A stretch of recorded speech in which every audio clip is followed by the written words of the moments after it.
بس يا عم كده الحاجه شغاله هنجيب لك الاثنين في الاريا كمان اهي، عشان خاطر هنرمطهم لك الاثنين وهنقضيها عياط واخلي لك الاثنين يقعدوا يصرفوا كتير.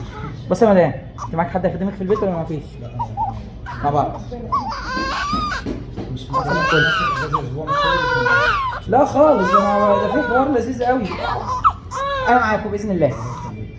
بص بقى، رقم واحد شمع زي ده او كوفرتايه، فرشها على الارض، تكييف مقفول، فتح المراوح عادي، لا اما الناموس ده يفتح تحت المراوح. يعني انا المراوح بتاعتي مثلا على جنب خلاص، منزله الناحيه دي، اخر المروحه هنا اروح منيم العيال كده. ده رقم واحد. رقم اتنين، لما اروح البيت انا مش هقلق على العيال حاجه خالص هنا، لكن هروح البيت انا عيل الاثنين انا عايزهم ايه؟ عايز ده بس حماله ماشي، ما هكتك كده الحماله اصغر منه كمان خلاص في البيت كده على طول، مع درجه الحراره اللي هترفعها فوق ال 38 فوق ال 28 في السقف. لو درجه الحراره عندكم نار في البيت والدنيا ولعه اخر دور، لا يبقى شغلي تكييفك على 26، فيبقى خانق سنه صغيره، ويبقى العيل من دول على قد ايه؟ على قد اللي هي دي بس على اللحم. مركزه معايا؟ طيب الكلمتين اللي زي اللحمه دي هتخف السنه بس مش هتروح. بعد كده بيعملوها ليزر والكلام ده، فما تركزيش، ما تسيبيش كل حاجه حلوه في العيال وتيجي تدوري لي دي وتقول اصل هي وحشه. ماشي؟ ايوه يا ولد انا هسمع صوتكم يلا عايز انت كمان. المهم عايز من 1 ل5 وما تعمليش فواكه. ركز. ايوه ماشي. انا هخليهم يعملوا 3/4 الحركات اللي بيجننوا فيها الام، علشان خاطر لما يحصل انا كنت عند الدكتور وخلاص خلينا نكمل اللي ورانا. بابا واحنا مروحين هيروحوا بالسلامه، هيدخل على وول اكس، هيدور على حاجه اسمها شفاطات سد كهرباء ولا يدوي كهرباء. هتصوروها لما تروحوا وتوروا لي. حلو خالص، ناحيه ولا ناحيتين. هتروح حطها هنا سليم. في الاول خلاص هتمسحي وتنضفي وتعملي كماده دافيه وتفتحي نفسك كده وتفوقي. قال الكلام وتاخد الوضعيه اللي تريحك. انا ما بحبش اعين ما يعيط. انا معاكي بس اصبري بس على اخوك. انا ما بحبش اعين ما ساكت. يعني انا بحب اسمع صوت العيال كتير. ليه؟ عيل بيعيط يعني عيل، لكن عيل ما بيعيطش طب ربنا يستر. اتفقنا؟ طيب وفرقتها بنفس المنظر ده. طب انت خليت الواد يرتعش ليه؟ عشان خاطر لو ما كانش سد بتروح تعمل كده عشان مقطعيه. كان يبقى في حاجه في الجهاز العصبي. انت عيط عشان عايز ماما، حاضر تمام. هتروحي تاخدي الوضعيه اللي تريحك في قعده او في نومك. وادي العيل الاولاني او العيل الثاني. طبعا مش هقول لك كتير لان اساسا انت مش عارفه تتنفسي، بس انا عايز العيلين معايا كده. بس انا حاططهم لك في الفيديو اهو. الصدر مكشوف وسايب العيال طالعين فوق ماما وهم اللي هيدوروا.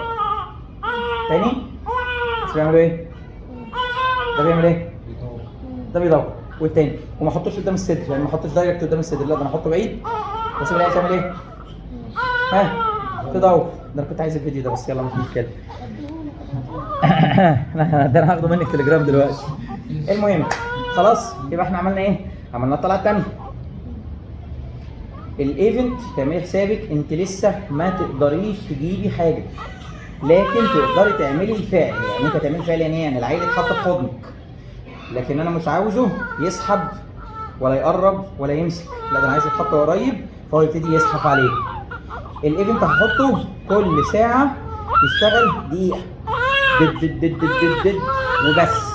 ليه؟ لان انت اساسا لسه ما عندكيش لبن، وهي كلها على بعضها اللي هم النقطتين 3 اللي العيل لو لحوس هينزلوا له ان شاء الله، لكن مش الكميه اللي حضرتك لما تعملي كده تلاقي الايفنت ملأ. ماشي؟ انا بعمل ايه؟ اللي هيطلع بمعلقه يا بابا وتقطرها فوق العيال. ماشي؟ كل ده اسكته لك في لحظه. بصي هيسكت فين؟ ركزي كده.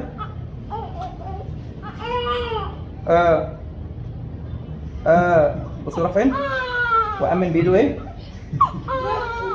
عمل إيه؟ رقبته؟ طب ما تتفرجي، مش يمكن ما تكونش رقبته فيها حاجة ويطلع المشكلة من دماغ مامته مش رقبته. عمل إيه؟ عدلها لوحده؟ رفعها لوحده؟ فتح بقه؟ راح ناحيه الحلمه وهو ما يعرفش مكانها فين، ها يبقى معناها طب حاسب على ظهره، ما تقلقش على ظهره. ها فهمتيها ولا لسه؟ انا لما ابقى نايم انا نايم على ظهري هتلاقي الموضوع ده ظبط معاك، غير اللي هو ايه؟ غير ان انا ابقى شايلاه فخايفه على ظهره وظهره معوش والكلام ده. فهمتي لحد دلوقتي؟ استنى لسه ما عملتش حاجه. فهمنا الماسكه؟ فهمنا الشيله؟ هتروحي تريحي ازاي؟ روحي تفوقي، خدي بنادولك، فكي الواحد دوت انت بقيتي زي العسل. العيال الصغيره لازقين في لحمك، انا بقى ده كله هم لازقين عليكي، عمال على بطاله ما تقلقيش من حاجه. والعيال اللي بيعيط ما عنديش منه مشكله، العيال اللي في الحضانه بيعيط ومحدش بيفوقه، يعني محدش بيشيله. فطالما العياط بالنسبه لهم جوه الحضانه ما يموتش، يبقى انا بالنسبه لي نسيب العيال تعيط. ولا هيفتح ولا هيوقف القلب ولا هيطلعه احول ولا هيجيب له نزيف ولا هيعمله بواسير. هيتجنن تاني عايز يمسك، وهو هيسكت عشان يمسك، مش هيسكت لما ينزل له لبن، لا هو هيسكت لما يمسك بس. تاني رحت بصي رحت مسمي عليه، ما بطبطبش انا بسمي بس. سكت في قد ايه؟ سكت في قد ايه؟ لان هو عاجز ومش عاوز يرضع، ده عاوز يمسك صح. لكن الرضاعه باذن الله هتنزل النهارده او بكره. طيب الايفنت عشان خاطر تعجل، بص بيعمل ايه؟ بس يلا بس بص راح فين؟ طب ما تحط ايدك في ظهر الواد، انا مش هحط ايدي في ظهره، انا عارف هو بيعمل ايه. الايفنت شغال كل نص ساعه او ساعه لمده دقيقه بالكتير خالص. ده مدة قد ايه يعني؟ الايفنت لا انت ما توقفيش، ده انت لو جدعه انت تبتدي تجهزي اللبن بحيث ان هينزل لك اسرع، فكده المكنه هيبقى عندك 4 عيال بيشتغلوا على ناحيتين، فتخيلي بقى ال4 عيال لما يبتدي الشد عليكي هينزل لهم اسرع باذنك يا رب. ماشي يا بابا؟ خلصنا الكلام؟ طيب ادي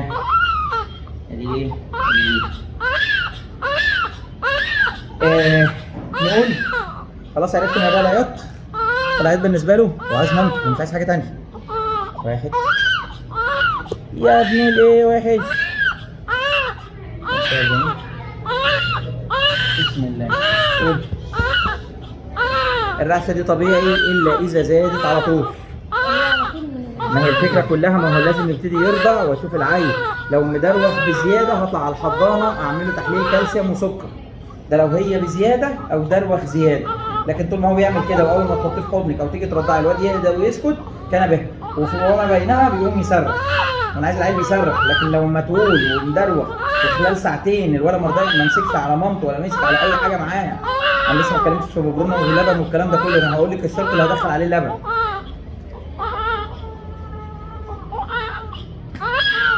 ايه يا بابا؟ عيلي نايم خالص، مسطول خالص، ما بيمصش خالص، ده نقص سكر واطلع على المستشفى. عيلي ما بيبطل نايم بس على طول ايده بتترعش ومش قادر يمسك حاجه ومش قادر يمسك في حاجه، اروح مستشفى علشان خاطر اقيس له سكر وكالسيوم. ماشي؟ بسم الله. ايه تاني يا ماما؟ عايز اقطعه؟ انا بس عليهم لسه.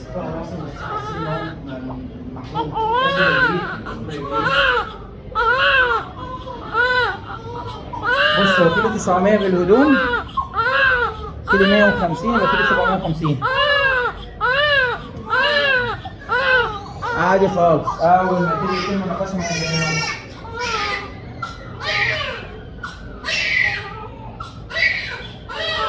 ادي ولاد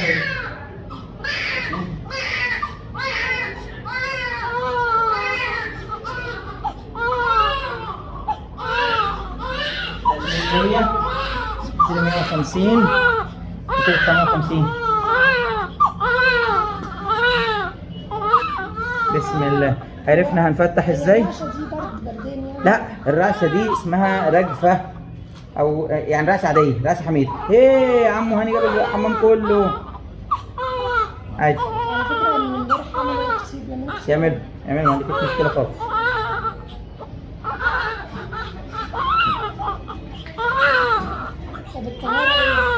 كان المفروض ان القماشه البتاع بتاعتهم تتشال النهارده. اخر اليوم خالص ولا اي حاجه، هو يفك البلاستر بس، وساعه ما يفك البلاستر يبقى يقول هظبط لكم حاجه، هظبط لك حاجه كويسه. ايه يا البابا كده انا بطمن على الحوض. تلاقيش.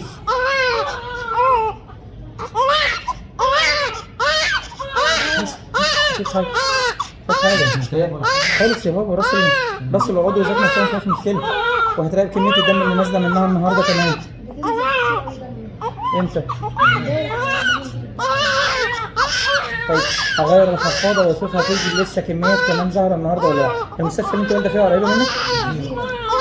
الجزيرة. تمام قريبة؟ خلاص. نعم يعني مش كتير للدرجة. لو لقيتها مبقعة النهارده لازم ارجع على المستشفى.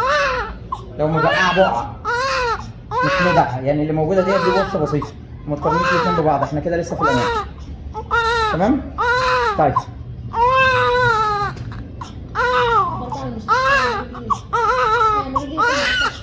بص انا مكان الطهارة ويمكن يكون متعور زيادة او البتاع ده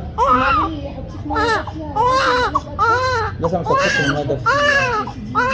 تاني حاول اسمع بس ضربات القلب الاول.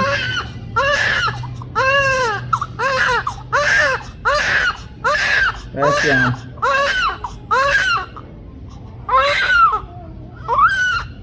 بس طمنا على القلب كمان، وخدنا القياسات، طمنا على جزء العيال والرعشه والايدين والرجلين المزرقه سنه صغيره ديت مش هلبس عليها هدوم، ده هي ببساطه جدا انا لو دفيتها سنه صغيره هتقلب. فدي ملهاش اي حاجه تخليني ابقى قلقان على العيال اللي هم كفوف ايدين رجليهم المزرقه سنه صغيره، ببساطه لبسهم شراب وخلص على كده وطمني. لكن الهدوم طب هو ما انت هيفضلوا يترعشوا كده؟ لا تاني حديث الولاده لو برد قلبه يقف، ملوش علاقه بحته ان هو لو عمل يترعش. الرعشه دي بالنسبه لي حاجه تانيه. يا بدايه بص، يا بدايه سكر، يا بدايه نقص سكر، يا بدايه نقص كالسيوم. فانا الفكره كلها ان انا هقعد ارضع في الواد الصغير وازود الشغل معاهم شويتين، اللي هو هشغل المكنه الايفنت كل نص ساعه دقيقه على كل ناحيه، والمره اللي بعدها دقيقتين، اللي بعدها بساعه، والمره اللي بعدها ب3 دقايق. المهم ما تشغليش المكنه عليكي بزياده لا تقلمك في الاول. بعد كده ربنا ييسر في خلال اسبوع المكنه هتبقى بتشتغل تلت ساعه على كل ناحيه كل ساعتين، اللي هو تدريجي. طبعا انا مش متوقع دلوقتي ان انت تبقي مركزه، لان امر وارد. كفايه اللي انت فيه الله يكون في عونك. كل اللي انا طالبه منك قومي بالسلامه. العيال ما فيهمش اي حاجه، الهزه وقفت خالص، يعني ما فيش حاجه اهي. اول ما هيبتدي اهم حاجه بالنسبه لي يرضع ويبقى بيعيط ويبقى بيسمع الجيران ومش عايز عيل نايم. خلاص اهو اخوه كمان كمل الرعشه، سقعانين ولا حاجه، صوت مناخيرهم عادي كده اول شهر، وممكن يكمل معاك اول 3 شهور، فما تقلقش. مش محتاجين حاجه ومش مخنوقين. اهدي واطمني. انا سمعت بالسماعه مش محتاج اوعي خالص خالص، ما تجيش ناحيه حاجه. طب لما يعني انا جيت ارضعه امبارح مش عارف هو مش عارف، ده صوتهم، ده الطبيعي. انا كل اللي طالبه منك تمسكي صح، تنيمي العيل في حضنك صح، ومالكيش دعوه بموضوع انه يرضع ولا ما يرضعش. طالما انت عامله صح هو اللي هيمسك معاكي ويكمل ياخد حقه معاكي. صوته واطي كده ده طبيعي؟ ما هي الفكره كلها الاتنين مش بالكربون، ده حجمه اكبر وده حجمه اصغر، ده بيضاني ده اسمراني، ده شعره قليل سنه، ده شعره كثيف سنه، ده كان واخد حقه بزياده وده اقل منه سنه بس. وبعدين احنا لسه معانا ال3 ايام ولا ال4 ايام اللي جايين كمان. الولد لازم النهارده يبتدي ياخد. حسينا ان العيال مدروخه وفطسانه ودي اخر جهد كده، هكتب لك على علبه الصناعه وهشتغل عليه. يعني انا ما بنطحش، هي كلها على بعضها ايه. انا كل اللي طالبه حاجه واحده، ان حضرتك عيالك بيعرفوا يقربوا منك ويمسكوا وهم صاحيين، مش اول ما يقربوا يفصلوا ويناموا. لو فصلوا ويناموا يبقى احنا ما عملناش حاجه. ايه تاني؟ بس خلاص. انا مين؟ ايه يا كبير؟ ايه تاني؟ خليها تيجي تلبس. الفيديو خلصنا؟